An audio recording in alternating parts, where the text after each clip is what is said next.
Okay, we have 3 more minutes to go. Thank you for joining tonight, or afternoon or evening. We're going to just have 3 more minutes.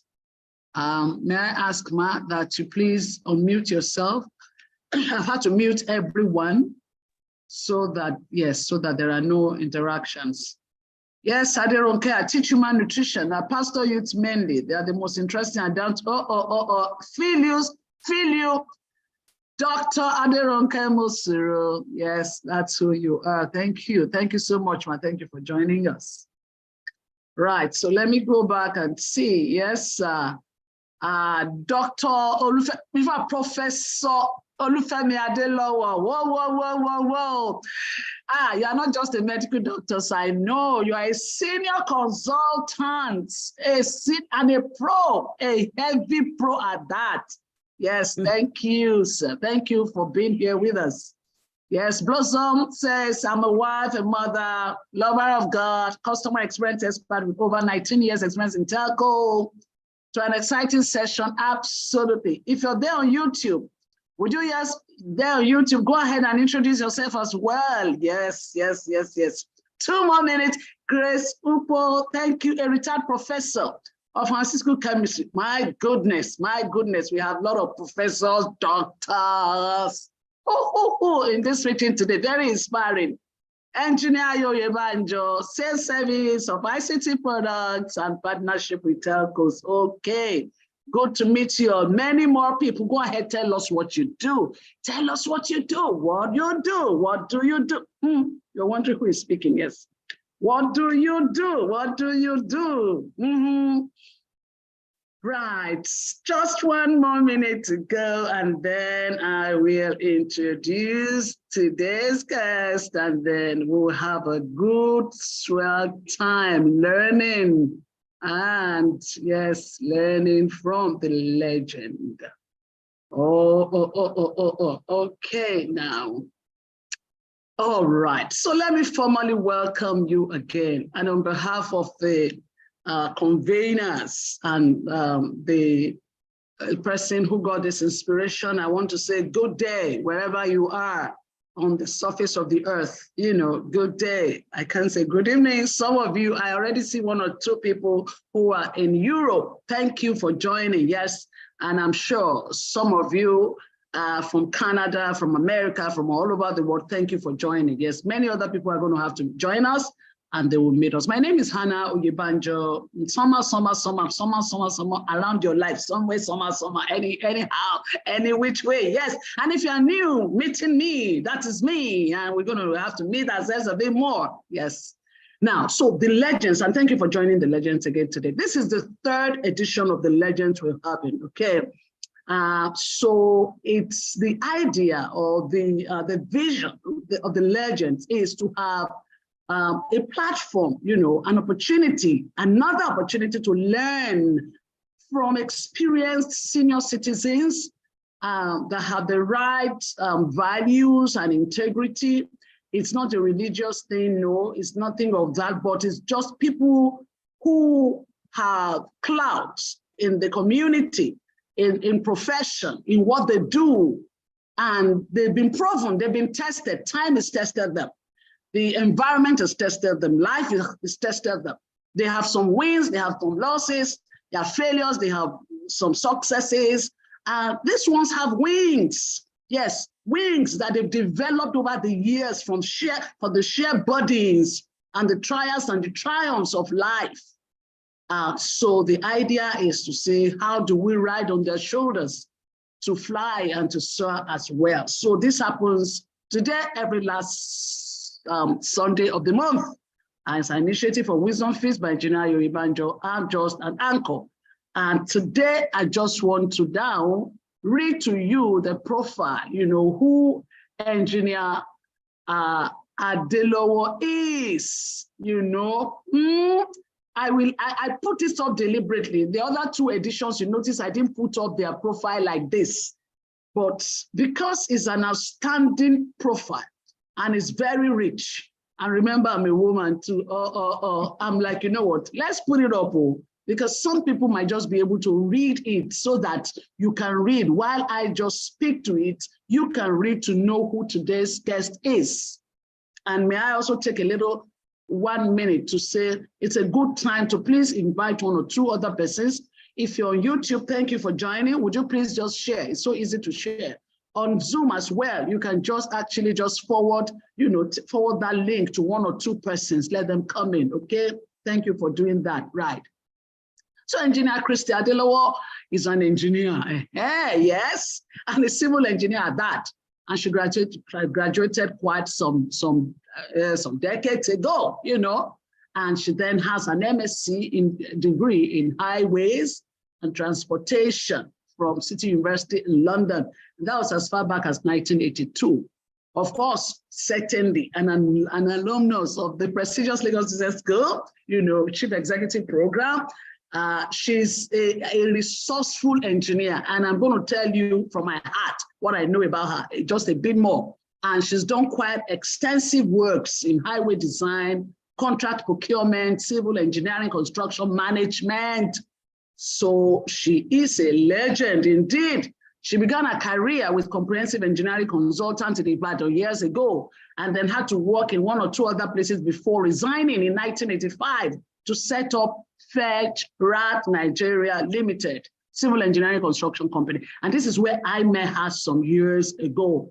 And she's a founder of the organization. She does everything related and has grown the organization. That organization has become an institute that has actually developed and trained and, you know, raised many other civil engineers who are currently all over the world because they worked for a legend. She's very involved in many communities in terms of doing some work for them, especially Niger Delta. If you're a Nigerian, you know what it is, that zone there, you know, which is very legendary, which is very fantastic. So she became a member of Nigerian Society of Engineers, NSC in 1985. And became a fellow in 1996. And of course, expected, she served in very many major official capacities. She was a national vice president and member of the board of trustees, chairman of several council committees, you know, and she was elected fellow of the Nigerian Academy of Engineering. That academy, I'm told, is a highly prestigious body. And this is where very senior Nigerian foreign engineering professionals, they gather. I mean, she also is the chairman of board of WTEC, another non-profit organization. Of course, she is a recipient, expectedly, you know, of several awards, including Nigerian Academy of Engineering Award, Presidential Award, Nigerian Society of Engineers, you know, Presidential Merit Award, Nigerian Institute of Civil Engineers, Meritorious Service Award, Association of Profession. I thought somebody would come in the room and just start giving, you know how you blow virtual kisses? Virtual, well done, ma. Thank you, ma. Boo-hoo-hoo. I hope you are doing that. Of course, I hope so. And etc. and so forth, actually. She is married to Professor Olufemi Adelowo, a professor of medicine and a consultant rheumatologist. And they're blessed. Of course, they're blessed with many children and grandchildren and many other people. All right, that's in a nutshell. I've just tried to bring you to the world of today's guests. Now, let me now tell you, now that is her. That is her. I just projected her, you know. Now, let me tell you a little about her, what I know about her. Would you believe that Engineer Christy Adelowo is one of my mentors? I told her that some years ago, maybe about not too long ago, maybe about, I can't remember when, but at some point I had to mention to her, because this is the story behind the story. Her sister-in-law is my friend, a bosom friend, who was actually our chief bridesmaid anyway when we got married. And so by virtue of that relationship with my friend, I got to meet Engineer Adelowo. And this must be about 30 years ago. I was a young manager, and meeting her was so inspiring for me. Ladies and gentlemen, at about that time, there were not many women. It's not a women affair, but I'm just speaking to my perspective of her, you know. And each time I looked at her, I told myself, I want to be like this woman. She didn't even know. You know, I follow my friend to her house. Oh, she will entertain us. I look at her beauty. I just tell myself, this is beauty, brain, everything completed this fantastic auntie. We call her auntie, you know. And each time I drew so much inspiration from her. And I know she was an entrepreneur then, and she's been. And she was very involved in many, you know, national activities and all. She has energy, okay? And so if you talk about my energy, I was just shadowing her. And I think that this is just life, okay? So I don't steal the show and talk too much, ladies and gentlemen. I want us to meet Engineer Christy Adelowo. I call her Auntie Oyi because that she has another name. Yes, it's just that today we are bringing somebody I know that well, and we're really glad to have her here. Auntie Christy, thank you for joining us today. Would you be kind to let us meet you, ma? Thank you, ma. Thank you. Yeah, give her this welcome again. Thank you for welcoming her. Thank you. Please go ahead, ma. Thank you very much, Sister H. Good evening, all participants. Well, I don't know if we have people joining from different locations, different parts of the hemisphere. So maybe it's good afternoon to you if you are, or good morning, or top of the day to you anyway. You're welcome, Sister H. Pastor Eva, thank you for inviting me. It's a privilege to be invited to be a part of this. And well, when you were reading the CV and everything you said, I was wondering, was that me? Yeah, thank you for all the good things you said about me. So I'm glad to be here. Thank you. All right, ma. So let's jump into the conversation. Let's meet you. Who is Engineer Christy Adelowo? Well, I started as Christiana Jacobs. I was born almost 70 years ago. Wow. So I'm joining my colleagues on the 7th floor very soon by the grace of God. And my earliest childhood, what I remembered was I went to several primary schools because my father was a road engineer and in the old Western region, so he got transferred from one place to another. By the grace of God, I didn't miss any class. Somehow the Lord helped me. I caught up with my mates, so I didn't have to repeat a class. And until finally, when the old Midwest region was created, we went to Benin, and I finished my primary school at Emoto Private School in Benin, and then went to the best secondary school for girls in Benin then, St. Maria Goretti Girls Grammar School, Benin City, where I sat for my, I had my secondary education. And then after that, I loved mathematics. I excelled in mathematics, physics, and chemistry. So I was a science student. So I wanted to remain a science student, but I didn't want to be a teacher. I loved mathematics. I didn't want to be a teacher. So I wanted a professional course. And so after my secondary school education, I went to Lagos, left Benin, I went to Ibadan first. I went to St. Anne's Secondary School in Ibadan for my A-levels, but I was the only student who wanted to offer mathematics in higher school, and so they couldn't just get a teacher for me alone. So after 3 months, I had to leave, and then I ended up at St. Gregory's College, Lagos, and at that time they were taking in females at the in their A-level classes. So I finished my A-levels at St. Gregory's College, and I applied to read civil engineering and went to the then best institution for engineering in Nigeria, which was Ahmadu Bello University. And I was there, finished in 1975. Went to, well, thanks be to God, I met my husband in Zaria. He was serving, and he came in to visit, maybe to, well, came with his friends to look around, but thank God he caught me, I caught him. And then we've been on, we thank God for several years, we're still together. And yes, and from there, I went to do my youth service. And after that, at the time I graduated, getting a job, at least in engineering, was maybe in many other related courses, jobs were just available for everybody.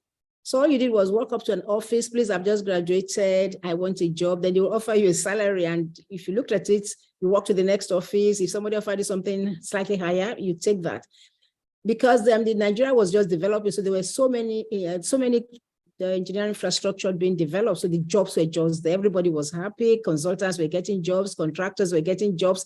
There was something, I read somewhere that if you went to the Federal Ministry of Works in Lagos, then they were then in Lagos, you would come out with a letter of an award, maybe consultancy job or construction. The jobs were just there, and so it was just for the picking. So I joined Etera & Partners in Ibadan, because then I lived in Ibadan. I hadn't married, but I got married there, and they were the foremost consulting engineering firm, and they were very good, very, very good. They exposed us to the jobs. We did a lot of traveling, went to Abuja when Abuja was being developed, and they exposed us to meeting the clients, so you know how to deal with clients and so on. So it was a good training ground for many engineers, and they went further. All of us then were sent abroad for our masters. Year in, year out, different engineers went abroad, and they continued, even when the resources were lean, they continued. They did that because they themselves, our principal partners, Engineer Eti and Engineer Aro, had been trained by Overup & Partners. They were sent abroad for their masters, so they believed that they had to give back, and they did that until I think they did it for a long time, until where maybe it became a little bit, they were not getting as many jobs as they could. Of course, Nigeria was, things were not getting you're getting tighter then. But I really must thank them. Engineer Aro Kodari is late now, but thank you, Engineer Ete, for all that you did. And of course, so many of us benefited from that gesture. Yes, and after that, I worked in Ibadan. And then my husband moved to Ilorin, to the teaching hospital, to the Ilorin University Teaching Hospital, or Ilorin University, I think, as a lecturer. And so Etiaro, they didn't really have a job there, but they sent me to go and open an office there just to make sure that I had something to do. And of course, asked me to start looking for jobs to keep the office going. At that time, there were not too many consulting jobs. I don't know, something just happened. Consultants were no longer getting jobs. So I was not too busy. So I floated my own company. And then thereafter, we left Ilorin, came back to Ibadan. And I went to Lagos to scout for jobs. And when I got into Lagos, they said, well, I mean, being a female engineer was a novelty. So people wanted to help. It opened doors, really. But they said, we don't have consulting jobs. Would you want a construction? I said, yes, why not? I jumped in. I'd never done construction work before. But thank God I got people to help, and we did a good job. And so that opened doors for more jobs, and also, which is something, I mean, it also helps, it's like a ladder. It helps to get other people, like other female engineers who come in to say, look, we've tried one, she's done well. So you don't cut the ladder for those who are behind you. And so that was how FECRAD Nigeria Limited started, and thereafter had to employ staff, started from the house, my office. And I stayed in the house because I wanted at the same time to be able to be there for the children. So I would make sure at that time, my husband was he hadn't come into Lagos. He was in Ilorin. No, he was in Ogbomoso. He had just set up a clinic there. And so I had to look after the children while he was away. So I made sure I was around, took them to school, went to pick them up, went back to site, came back again. So at least I was there for them. So it really helped me to have my office in the house at that time. But then after a while, we had to move out of the home when the office was bigger to get another office. And then somehow I found myself in the Niger Delta. God gave us opportunities to go and work there. We got contracts from Shell Nigeria Limited. And that was, I moved into the oil and gas industry as service providers in the civil engineering sector. And it was quite interesting working for them, because what Shell did was to also train their contractors. They built everybody up. So they had targets for safety. They have safety targets worldwide. So you are part of them. So they trained us. They were not only after the quality of the jobs or job delivery, they also after you being working safely, you working. They assisted us. Even when you had issues, they were ready to assist you, get other contractors to help you, just to make sure that, I mean, we are partners in this business. Your scheduled delivery and safe delivery was good for the company. So, I mean, it helped me, trained me on the job, actually. And so we also worked for several companies, Total, Shell, and Niger Delta Petroleum Resources. And then when the place became too restive, I had to leave that place because then kidnappings and so on. And thank God we were never kidnapped, but before it became too rough, I left. And then I moved back to Lagos and still working here. So we are still there, thank God. So I believe I've said a little bit about myself. Whoa, whoa, yes. Somebody, can you please celebrate Engineer Adelowo, celebrate her. And you know, while she was talking, I was trying to type, and a few people are already dropping questions, which is really great. If you have questions, would you please start dropping your questions? And I said, you know, a few things she said that's very important. I mean, I think her foundation, your foundation, the education you have, you know, is very pivotal to the successes we see today. So one of the learnings, ladies and gentlemen, is education is important. Even for our children, we must ensure adequate and proper education. That's number one.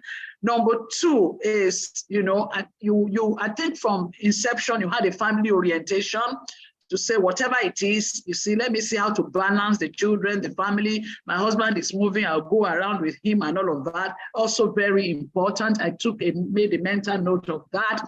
And of course, we can't run away from how Nigeria was then. The fact that once you graduate, job is waiting, plus the fact that they train them, MSc abroad, ladies and gentlemen.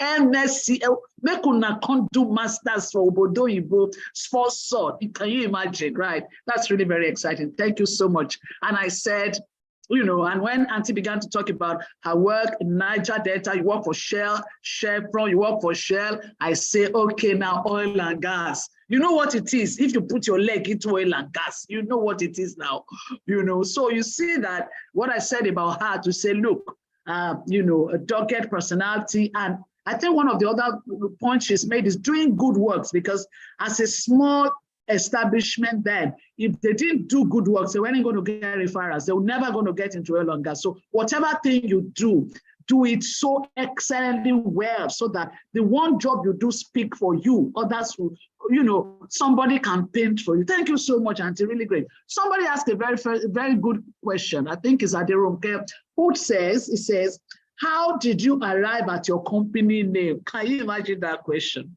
Reflector, how did you? Yes. Thank you. FECRAD is an acronym from Femi Christy Adelowo. It says FECHRAD. Wow. You know, I never knew. As close as I thought I was, because I never asked. Do you see? Whoa, it's Femi Christy Adelowo. You can see something about this woman, that she's proudly a family person. You can imagine setting up a business using her name, her husband's name. No wonder Engineer Professor Adelowo is in the room today supporting her Joel. Yes, he is Joel. Yes. Prof, we salute you, sir. Thank you so much. All right, thank you so much. Now, let me begin to ask questions that I know you already have alluded to it a bit in terms of the Nigeria we had then, the Nigeria we have now. I'm asking, Ma, as a legend, what goes on in your mind when you think about the Nigeria you grew up with of those days and the Nigeria now? And what do you want to leave us with, considering, you know, both era? Well, like I said then, things were easier. Life was simpler. And now we are in a different generation. then many of us didn't need to create jobs. There were jobs where you work with people, but now is a different thing. You need the blue ocean theory. That is, look around. Where's the vacuum? What can I do? And so these days you can't wait to. Sometimes you are lucky when somebody gives you a job, but then think of how you can fill a gap or render a service render a service to someone, or look for something that is needed and is not really available. And I think that is where a lot of people are doing very well. So, I mean, when I talk about the pure water that came in sachets, somebody started it. At the motor parks, people who drank water at the motor park used cups. They were selling cold water in cups.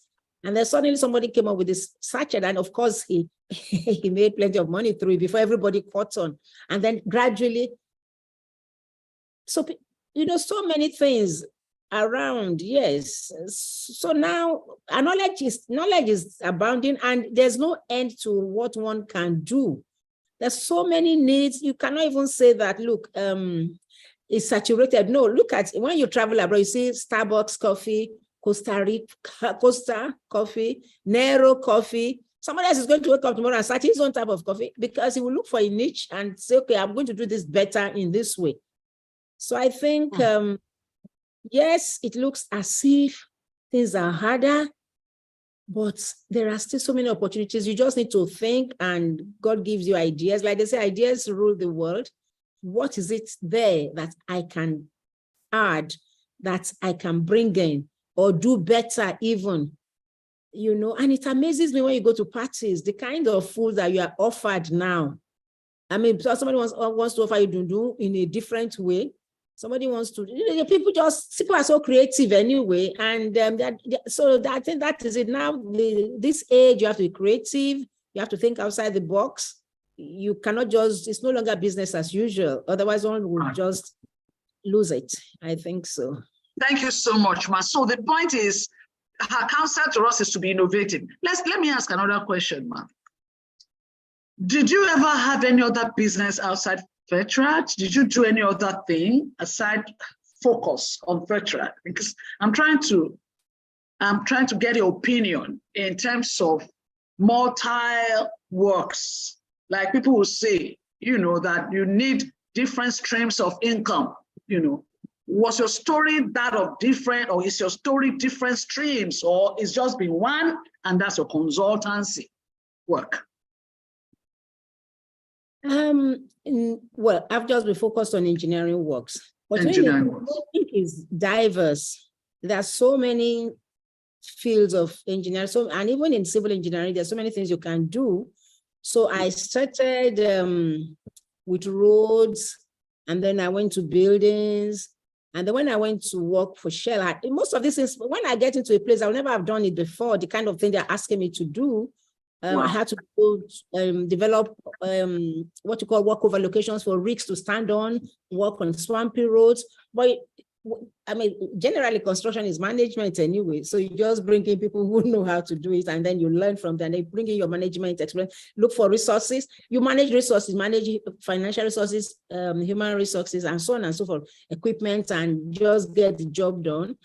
And if you don't have the technical know-how, get the technical people and learn on the job anyway. So yes, I've just focused on that, doing the different areas. And maybe I could have also diversified, but I was involved in so many other things. On the professional level, I was so busy, and I didn't want to lose focus on the home front. So I really, I multitasked, but kept focused on my engineering work. Right? Yes. Thank you so much, Ma. You've just opened another dimension in terms of a professional bodies. I would like to learn and hear from you. There are different professional bodies. In fact, in some professions, we have 2 or 3. So you have been very involved from the inception, the Nigerian Engineering Society and all of that, the Nigerian Society of Engineers and all. Would you advise, was it beneficial? Is it one of the levers that we as growing up people should, or the young people should seek, to like kind of employ or utilize or get involved. These days, many organizations there, but really, what are your thoughts, ma'am, from your experience? I think it's absolutely important for professionals to get involved in their professional associations. It offers limitless opportunities. You network, you meet people, you're able to collaborate, you learn. Professional bodies also offer continuing development programs, continuing, that's what we call it. So because you have to keep learning in this business. And so there's a platform for you to meet people. You need people to, in life, to move ahead, you need people. So you get to meet the right people, you get to learn, you get to know what's happening, where you get information. Like I said, the opportunities you get from associating yourself with your professional organization, it's limitless. You gain more than the little money you put down for subscriptions and the annual dues and so on. Wow. Ladies and gentlemen, this is another big nugget she's just taught something very important, honestly, because at some point, many of us, or even now, we don't get involved at all with association, but we just think, what are they doing there? But she said it all: networking, trainings, you know what is happening, information. You can't be innovative if you don't know what is happening. So that's really a great one. Thank you very much. Ladies and gentlemen, if you're just joining, this is The Legends. This is where we bring people who are like extraordinary individuals who, many of them are quiet. They're doing great things, or they've done a lot of great works, but they don't even like to talk about it. They don't want to make noise about it, or, but they're in their corners changing the world and doing a lot of things, and they've done a lot of stuff. And legends, what we do is to learn from them. And today we have with us Engineer Christy Adelowo, one of the foremost ladies, in civil engineering in Nigeria. And we've been hearing her story from birth up until how she got into her consultancy work and what she does. We want to say thank you, ma'am. So if you have questions, would you please, yes, we'll also give opportunity later for you to indicate by raising, and you can actually do that as I'm speaking, so that we can unmute you and give you the permission to ask your question, so we can give voice to your question. I think that will be needed. If you have any question, please raise your hand. No question is useless. Every question is important. You'll be shocked who is going to gain from that little thought going on in your heart. You are mulling over it to say, should I ask, should I not? Yes, you either drop it in the chat room, or you please indicate, and then we call you to speak to you. Thank you very much. Now, Ma, I know that, you in career, you were doing all of that. And I wanted to ask, have you ever been in any situation where being a female gender became a challenge or became an opportunity?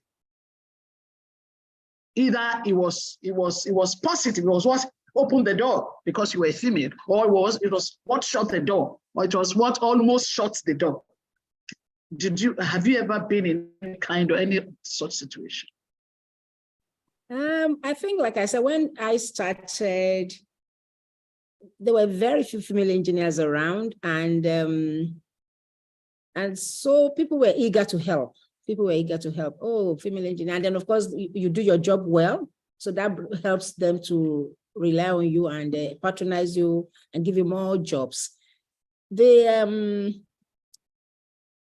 think the disadvantage, whatever, will be that you can't, there are certain places you like when we go to site in like in the Niger Delta area, I will not be able to stay on site for too long, right? Because sometimes we work very late in the night. So maybe I just have to leave the people there working and leave maybe before it gets too dark, that kind of thing.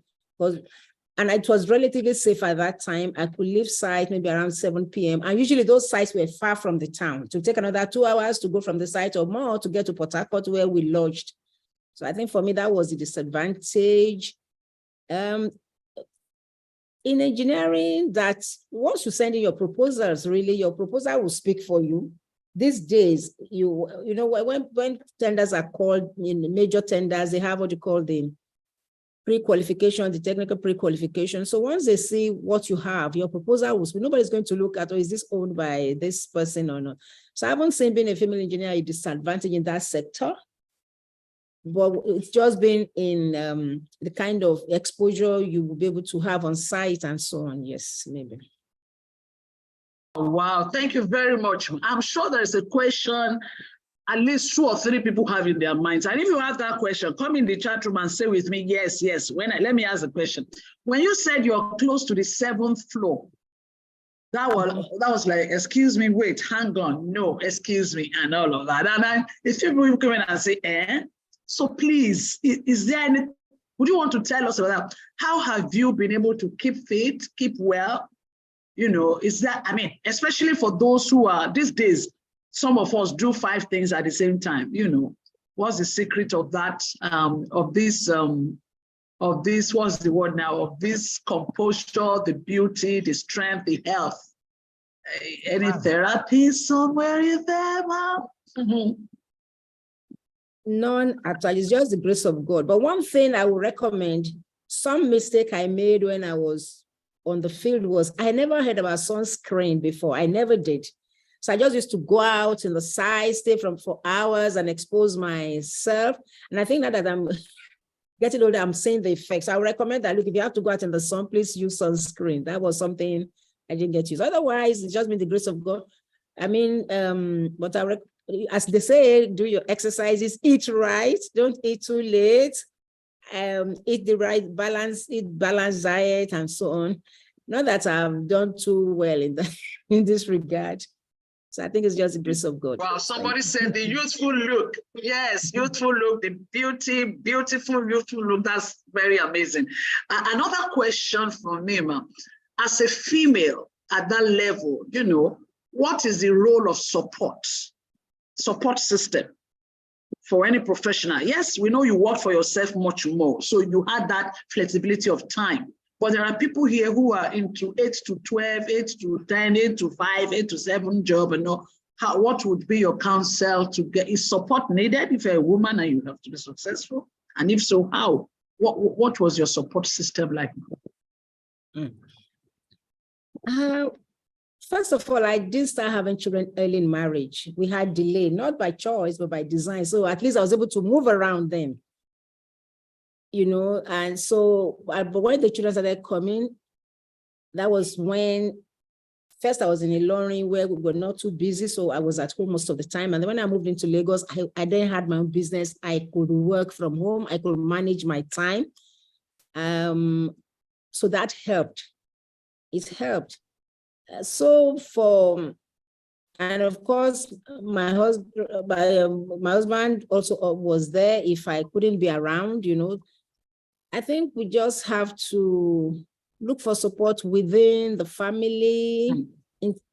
You know, we are talking of support for the children, for the family now, not financial support, really, Abby? Yes, ma'am. And I know it's tough. It's tough, especially for people raising children these days. I wonder how they do, especially with the stories you read about house helps running away with children and so on. So I think one, we have to be prayerful about the people we bring in and maybe work together as a group so that you can help to look after each other's children. And then the men, of course, have to help. It's really tough. It's tough. And then get some elderly person that will come in to help you. And of course, be kind to your domestic hands. Be very, very kind to them because you need them. So I think that's what I can say. Wow, thank you very much. Thank you very much. There's a question from Madironke, and she says, I admire that you started out in the private sector, working for government and non-governmental organizations. It says, how can you comment on how working for government then, how working for government then? Now I'm trying to see the question. I have a challenge reading this question. Okay, how working for government then compares with now in terms of getting mobilized early and being paid promptly, you know, working for government that time, public sector, and now. Whoosh. Well, the major challenge in construction work or any business that you do is delayed payment when you are a vendor working for clients. Because of course, some clients would really want to pay, but they themselves are dependent on some other resources. And then those things get delayed. And of course, when that happens, it affects you. For instance, when we were working for Shell, when we started working for Shell Petroleum in Port Harcourt, just getting the award letter was enough for any bank. If you took that letter of award to any bank, they will advance you, they will grant you loan. Knowing, and then with a letter from Shell that, look, your proceeds, your payments will be paid through your bank account. It was so easy. But then sometime during Abacha's era, because I think what they do is Shell and government, they have a joint venture. So Shell spends the money and the government releases the they pay them some money. During that Abacha era, they stopped paying. Initially, Shell was absorbing and still paying. Suddenly, they saw that they could no longer absorb. So they stopped paying contractors and vendors, whatever service you rendered, whatever it was. It was a terrible time. People didn't expect it. A lot of people almost passed away. And of course, we were badly affected because we had borrowed money from the bank to do some of these jobs. And interest rates were just spiraling. And I was telling somebody then, before, if you went to the bank manager will follow you. Hi, madam, welcome. They will lead you to the door. And when you are owing there, you come, they will sit down. Because you are there to explain why you have not been able to pay. It was a terrible time. Very, very bad. It was one of my worst experiences because at that time, the fear was, Lord, the collateral, the property will put down as collateral. Were they going to sell? And you know, like they say, 80% of what you fear about don't happen. But your mind is going looking at those 80%, you know, and if it was so bad, I used to take Lexotan at night to sleep. It wasn't working because it was, God, they will sell the house. What will happen? This and that. And thank God my husband was away in the Middle East working then. So at least it was supporting children's school fees and so, but I was owing, you know, the company was owing.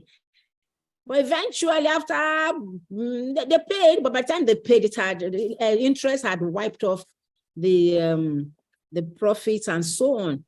Wow. So it's still happening. It's still happening.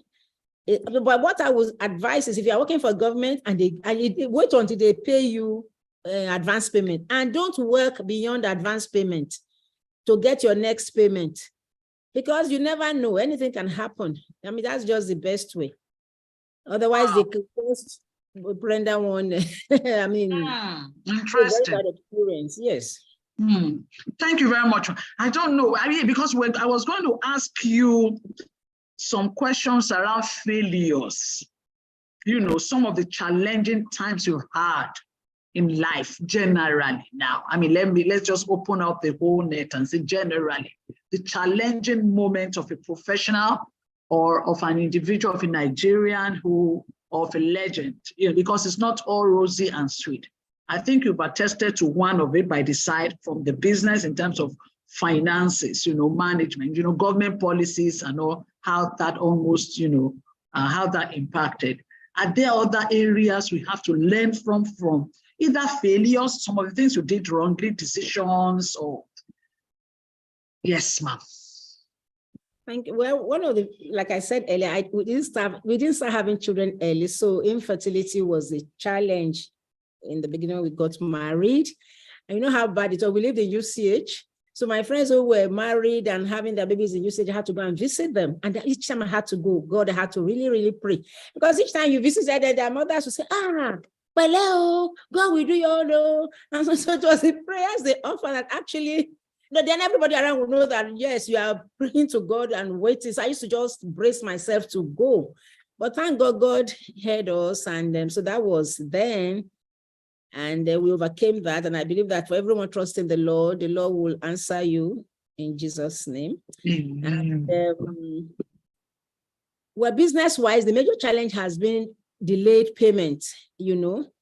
And recently also, we had a very bad case when we did some jobs and there was a change in government and the new governor just did not look that way at all. We tried to send people, did whatever we could. It wouldn't budge. He wasn't looking at any contractors from his predecessor. So after a while, I just gave up. And I said, well, pata 8 years, Abby. We just continue paying security, maintaining the project site so that they don't get vandalized. And I said, 8 years, God will help us. And sometimes, you know, you have to keep paying salaries to some of your staff, because for me, it's difficult to get the people together again when you have a new job. So you try to keep them even when there's no you try to manage, share from your profits and everything to keep the office going until there's another project. And thankfully, we got paid eventually, but of course, inflation had eaten deep. So those are the downsides. But you win some, you lose some, and that's the way it goes. And once you have good health, you're alive. I mean, every business has its up and downs, something like that. So you just have to balance, and you have to thank God all the time, because it could be worse. As long as you have your head out of water, yes, you should just thank God.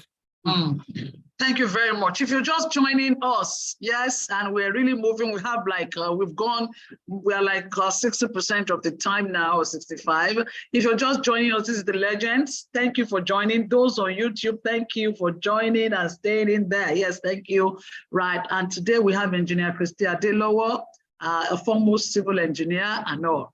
So if you have questions, yes, it's a good time to let's indicate by raising your hand so we can call you to ask. Like I said, no question is useless. Every question is very important, and it will help someone and also help you. Thank you. Yes, many more questions. Some people are also dropping questions in the chat room. That's another way to go. I wanted to ask Auntie Christy, what, if you're talking about decisions in life, what are your principles or guidelines to decision making?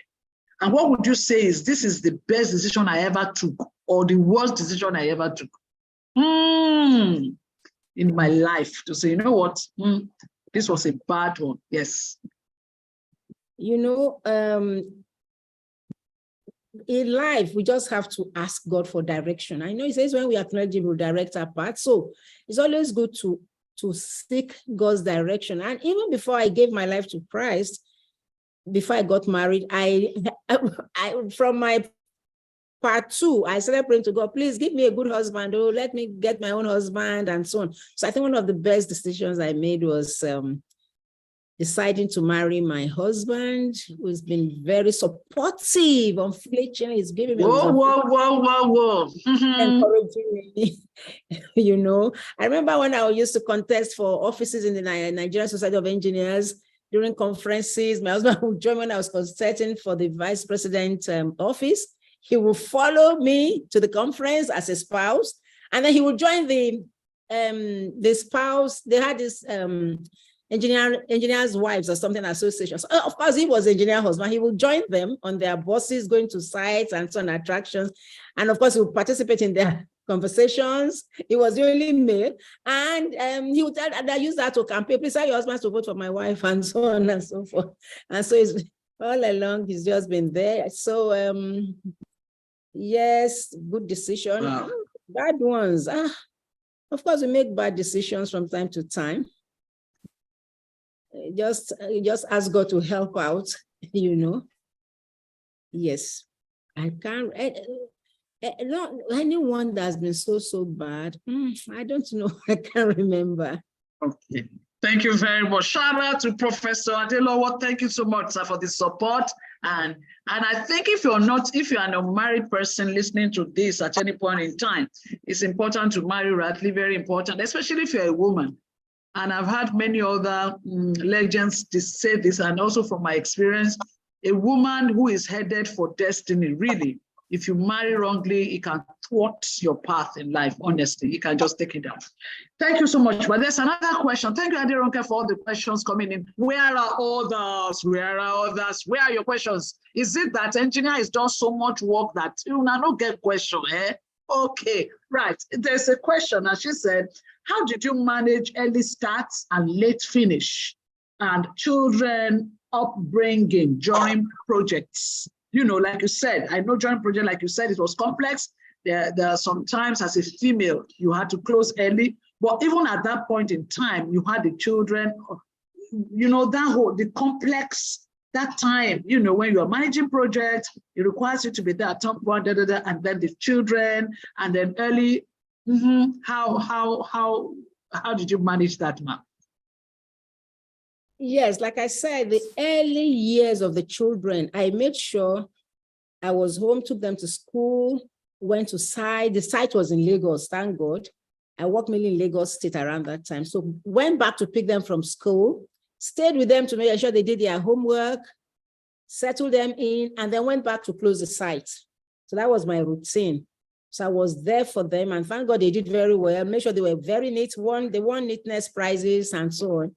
Just gave them time, and things were, I mean, like I said, jobs were there, payments were on time, so it was not too stressful. And then I had committed engineers and supporting staff to help. And then when I had to travel, I think they were then in secondary schools. They were no longer in primary school. They were in boarding houses, so it was easy to manage at that time. Wow. So when they were in primary schools, I said, but of course, we now had a gap of 9 years before the last born. So when he came, that time was not so available. So of course, my sisters were then having their own children, so they helped out. Sometimes I would say, okay, can you stay with my sisters? So they help you go to school, look after you and all this. So at least I had that support from them, because the children were all in the same school then. Thank you, ma'am. And can you tell us what are the principles that guide your life? Those things that we should, you are telling us to say, look, if you are a human being, as in anybody, I mean, two aspects to this question. One is, these are the principles that guide my life, you know, or you're saying, look, whether from your learnings or gleanings out of life, you want to say, these are the principles that should guide your life. If you want to be like you are a composite person who is trying to be like a 360 person who is able to balance, you know, profession, doing well there, family, you try to pull it together, society, you are involved in there. It's really legendary, ma'am. What are those principles? Thank you, ma'am. Thank you very much. I think, first of all, the principle is to prioritize, you know, what is most important, and in that order. And I give utmost importance to family. And I try to be there for my family. And so once you take care of that sector, I think others would fall in. And then whatever, and another thing is, whatsoever I find my hands doing, I do very well. Be it in the association, you know, I'm asked to be a chairman of a committee. I'm a member of a committee. I know in committee works, well, in the committees, only a few people will do the job. And then, like they say, when they know you deliver, the reward for good work is more work. So sometimes you get overburdened. I think where I sometimes overdo, I overwork myself, trying to ensure that I deliver this well.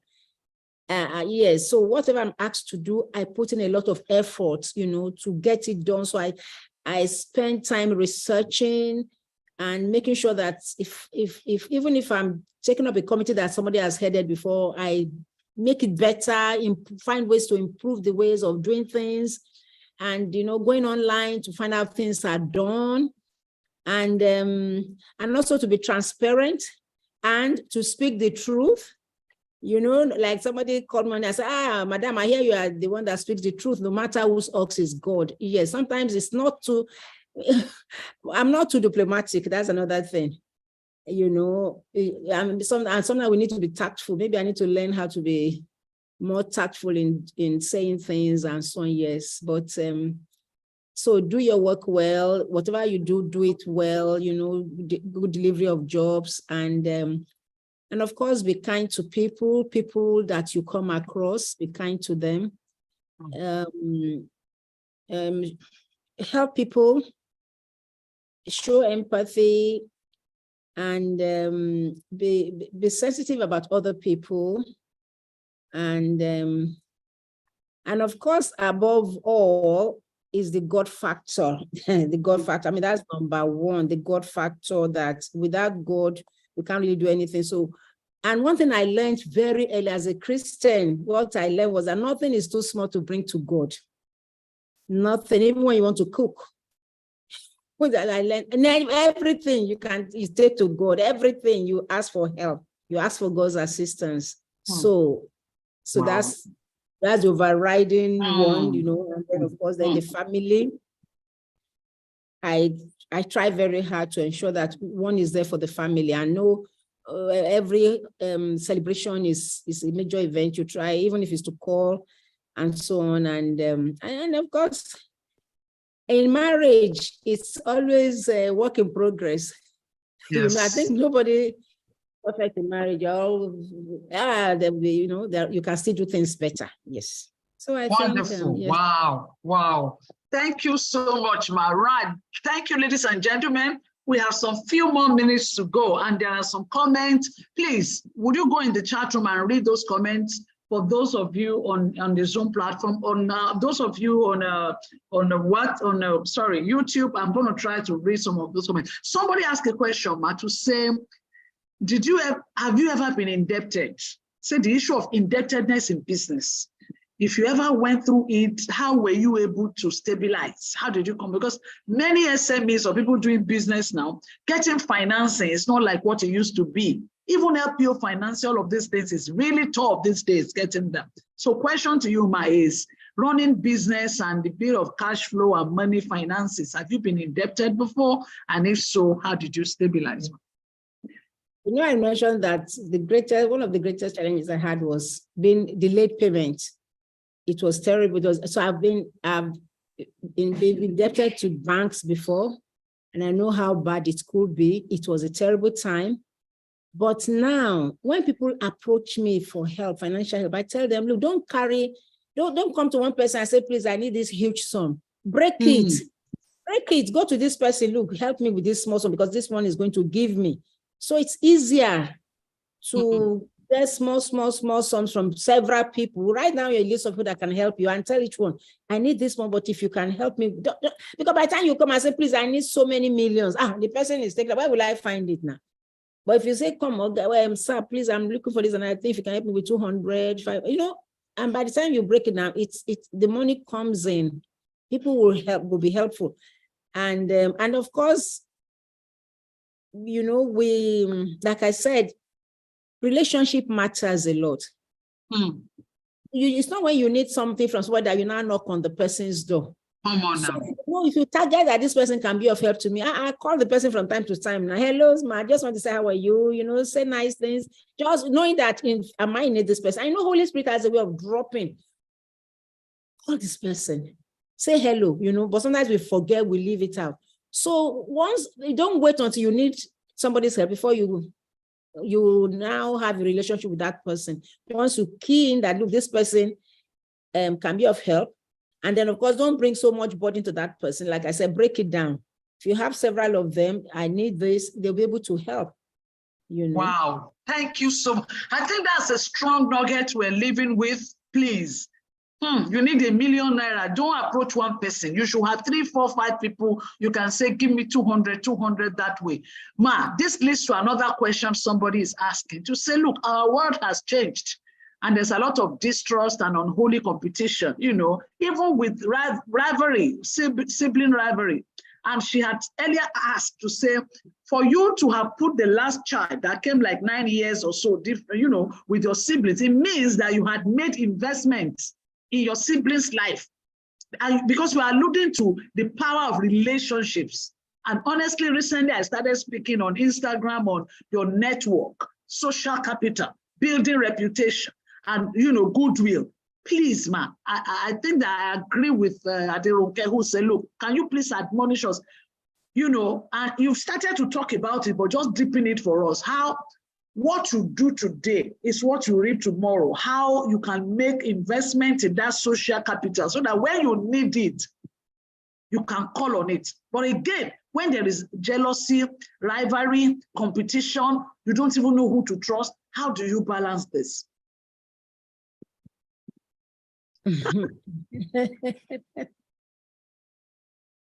Wow.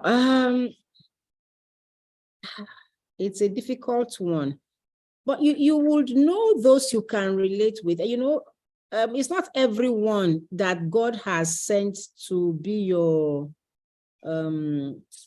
destiny helpers, right? And so prayerfully, if God leads you, open your eyes. I mean, if you know within you that, look, this person, I like this person, I want to learn from this person. So you move closer, you develop a relationship with that person. Maybe if it's just to go, please, what can I do to help you? Can I come around? Can I help you to clean I want to clean your wardrobe? Things, little things like that. And then if you have, I think don't go out thinking that people are, I think if you love attracts, others, if you show kindness, if you show love, you'll get it back. But if you go out and think, oh, there's maybe this person is envious of me, or this person, it's so it limits you from being open, and that person, other people can sense that you are not 100% open to them. So we should be watchful, should be guarded, but should not be too guarded to think everybody's envious, everybody's doing this. And love begets love, let's put it that way. So I think we should be open first, and don't think that this person is going to, don't be too suspicious of people. Get good from them and do good to them. Of course, it's not, occasionally you don't get the good you did, but what you sow, you reap, maybe from a different person. Not necessarily the people that you think will help you. God will give you somebody else that will help you. Wow, there are two questions in one for you, ma'am. One is, how do you relax? And I think the other one, which is really very interesting, is to say, like you said earlier, you are a straight shooter. You say it as it is, blunt, this is it, and that is, we're gonna do that, and that's what it is. So question to you, ma, is, how then do you reconcile with those who you offend, who come to say, oh, Engineer Christy did it to me, how do you manage that, man?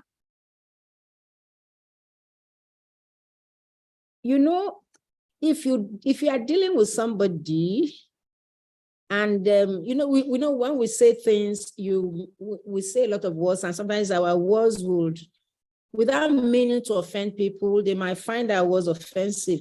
Sometimes you know it within you that I think that person may have been offended. The person will have been taken aback from that person's reaction. So of course, you find a way to make amends and say sorry, find a nice way and say, I didn't mean it, and so on. And so yes, if people are they are offended by what you say, you try and ask for forgiveness, letting them know. But there are some people, no matter what you say, they get offended, right? So of course, God hasn't sent you to everybody, neither has everybody been sent to you. So those that are within your sphere that you can call upon, and those that you can relate with at all times. How do I relax? I need to ask my husband, because he complains that I work too hard. Whatever spare time I have, I love to stay at home anyway. And I love cooking. I cook our meals. That's the way I relax. I love to plan meals and so on. Yes. Oh, yes. That cooking, I testify. Okay, I don't get high maintenance people. I always active. And that food one, I remember whenever Bola say, I'm going to Auntie's, I'm like, I'm coming because we eat good food. Yes, Auntie cooked food. Thank you very much, ma'am. I wanted to ask, while you were growing up in career, did you have any role model? And if you did, or a mentor directly, somebody was mentoring you, or a coach or a role model, did you have? And if you didn't, okay, fine. If you did, who was that person? Who is that person? Was that person aware, or it was shadow, like I was shadowing you from afar? Well, don't forget that in this career, we have more males that are ahead of us. So in the engineering profession, because I joined and I became very active, I always ask questions. They know that. So there are so many people I will call, depending on which area now I need help.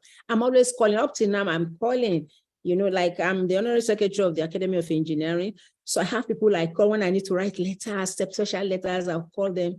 You were once registrar of this body, this, and how do you think I should respond to this? So I have a select group of people that I call upon up to today for assistance, So at that time, I had a whole lot of my senior colleagues who will help find.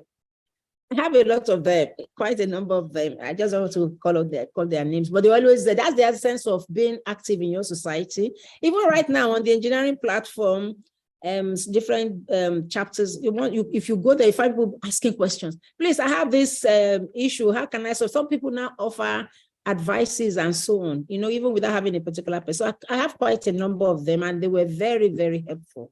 Wow. But several of them. Yes.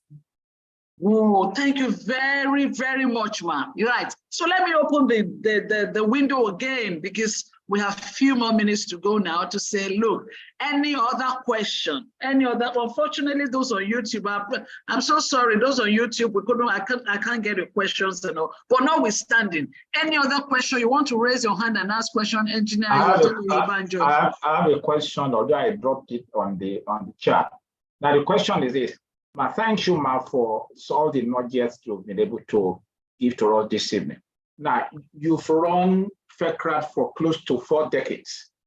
And like I know with my little experience as an entrepreneur running a business, I know to even run a business in Nigerian environment for 5 years, 10 years, managing all the vagaries of so many things, because every society, every place has their own challenges. But there are places where there are things you can take for granted that they will be provided. Now, in Nigeria, you have to make provision for nearly everything. So for you to be able to run a business and for you to be sustained for almost 4 decades, now it's not a child's play, and it's not just bread and butter. So what are the learnings that you acquired, that for anybody who wants to start a business now, a new person who wants to venture in, what are the key things that the person must be very, very particular about, because we know the attrition rate of businesses in Nigeria is very, very high. So what are the things that the person must be very intentional about if the business will be sustained? Thank you very much. And then the first thing is to learn about the business. Train yourself about the business. Know about the business. And you can make friends with those who have succeeded in that line or something close to that, so that you can learn from their mistakes and they'll be willing to share with you. That is very important. And then teach yourself ways to improve what you have seen. Keep learning. There's never an end to it. Keep learning. Also, be financially savvy. One of the mistakes I made was I didn't have financial management. I didn't do too well in terms of financial management. You should be able to separate your capital or your income. You should be able to manage your funds very well. But thank God my husband is the opposite of me when it comes to money management. So we can stabilize each other. Okay, so manage your resources, and then get people, work with people who know how to do the work. Don't go for cheap labor. Need assistance, because it will cost you more to correct, or the mistakes will be more expensive. So don't say this person wants to do this. I mean, if you are doing a business, somebody wants to create some things for you, like packaging your business or something, use correct people. Don't go for the cheapest. And because it's going to sell your business. Don't say, oh, this person is offering so much. But if it's going to deliver, it will be cheaper for you in the long run. Wow. Interesting. Thank you so very much, Ma. As you leave us, I don't know, is any other person with any question? Whilst we begin to then wind down, today's youth, and you have them as children and all, what would you want to leave for today's youth?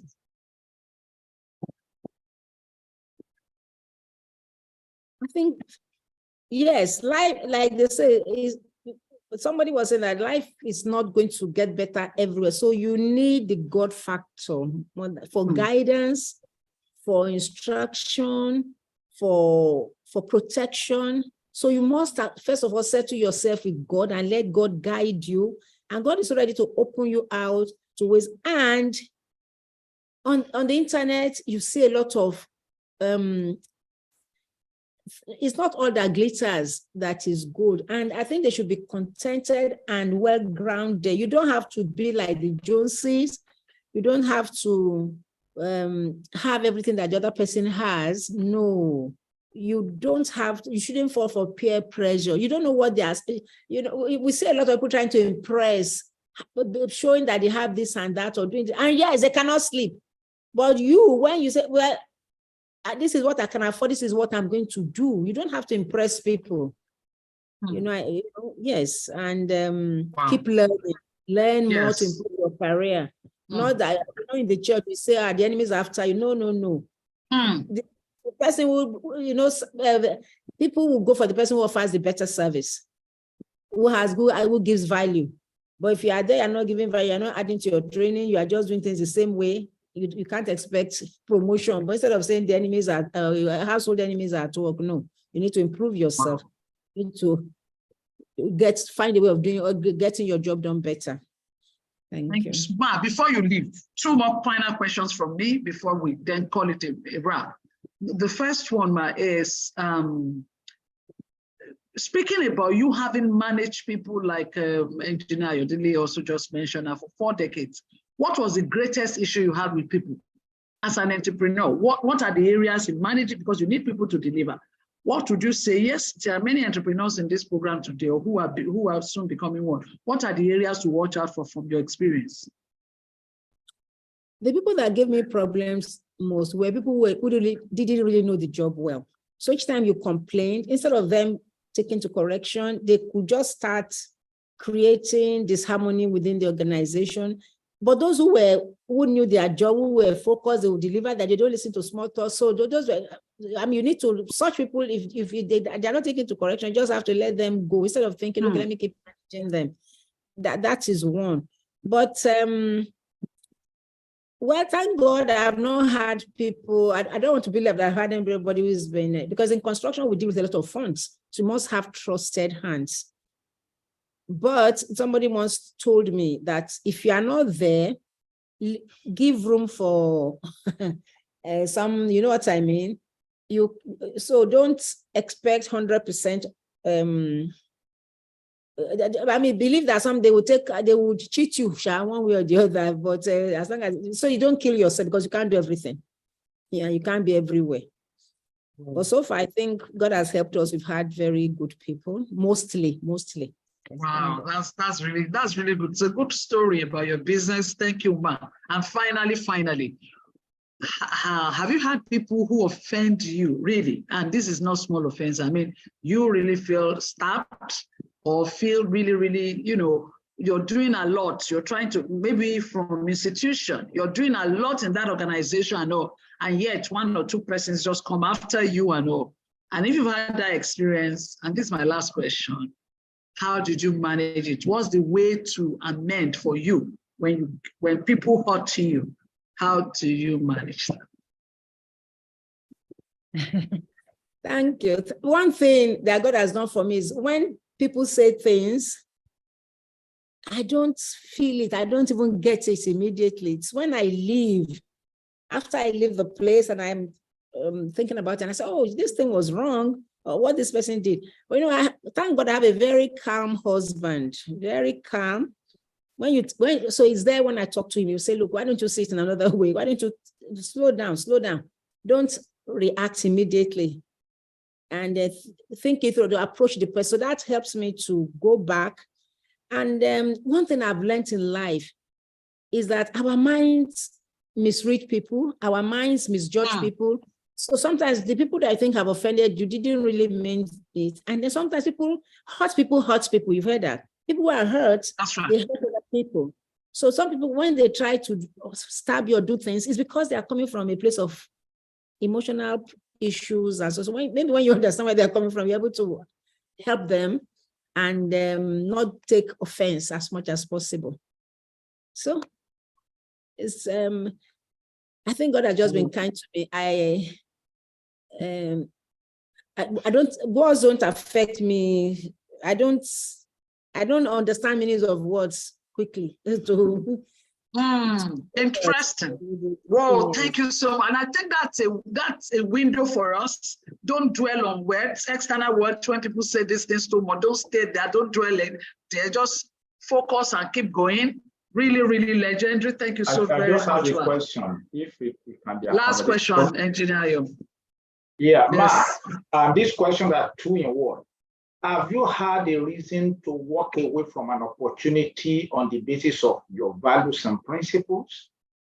Or have there been areas where you enter into an opportunity, a business, and along the line, some of the things that you never expected were presented to you? And how did you manage either of those situations if you found yourself in either of them? Thank you very much, Pastor. Invariably, I've worked in places that have known people, or I'm going in. I've had to do a lot of World Bank jobs where they go, you don't really need to know them, so they do things based on pre-qualification and so on. Then the other ones where you might have issues, I don't even get called for such, because they will know you. When they will know you before they won't invite you for such jobs. They won't even give the jobs to you in the first instance. So, because they know where you stand. They know they can't do business with you. So that's it. Wow, are you done? Yeah, I'm done. Yeah, I'm done. Thank you so much. Thank you. If you're in the room and you've learned one thing or the other from the legend, Engineer Christy Adelowo, would you be kind to come in the room and let's give her thumbs up, let's give her a virtual thank you, ma. Thank you so much. There's a lot that I'm taking away, honestly. And I don't know if anybody is taking anything away, and I know I don't know. I know that you are taking something away. For me, being involved in associations, I used to be involved, but at some point I just backed out. I'm like, look, focus on my business, Jerry. I don't have time. But based on what I've heard now, I am going back, actually. They've been trying to make overtures to call me, but I was just doing shakara with them. But guess what? I'm going to roll up my sleeves and be involved again, because like she said, you can't run out from the opportunities that you take or that come your way from those associations, because it's an investment you are making. Thank you so much. And particularly if you're an unmarried person, or if you're a parent in here, please, you can share this with your son, your daughter. Because if you hear what Engineer Christy was saying over and over, undertone and underline, that is the support she has from the background, support she has from home. I don't know if you heard when she said, even when she was going to blow it, by the time she gets home and speaks with her spouse, Prof has a way of telling her, don't go that route, go this way, which is the experience I also have. So you need to have a support system that is able to, kind of permit to use of the word, correct your head sometimes, especially if you want to go this other way, divergent. So we need some. If you are not married, marriage doesn't define a woman. I keep saying you don't have to be married to be excellent in life and to do well. If you're not, God will always put you, there will be somebody. There'll be your best friend, your bestie, really. And there'll be somebody God has put around your life that you can bounce things off so that you are not alone in those decisions. Auntie, thank you very much on behalf of the, I want to say thank you. You are actually a legend. I want to say thank you very much. We've had a good time. People are telling you, thank you so much for being so real. Yes, I think somebody also said the candor is amazing. Thank you for being you, for being true to yourself and being true to us. Thank you so very much. Yes. Thank you. And I'm just trying to read some of it. Thank you, ma. Thank you. We want to say thank you very much. Thank you, ladies and gentlemen, for joining us again at the Legend. By God's grace, by next month, same period, which is last Sunday of the month, I'm going to be with you again. I'm going to host another legend. Keep learning. You heard that a million times over. Keep learning. If you're on YouTube, thank you. Please like it, share, subscribe. If you're not on YouTube and you're on Zoom, please, can you go to the YouTube and share it? Let people hear, let them learn. Engineer Christy, I want to now bring you up and say thank you, spotlight you again for everybody to say thank you very much, ma. Thank you so much for sharing with us. Thank you. We have learned a lot. and keep looking fine and nice, ma, because we are waiting to celebrate the 7th year. Please let us know. We'll come celebrate and tell of the grace that makes you this young and beautiful and go-getting. Thank you, ma. Thank you, everyone. Let's have a great weekend and have a great week ahead. Thank you. Bye-bye. Bye all. Bye-bye. Thank you, Pastor.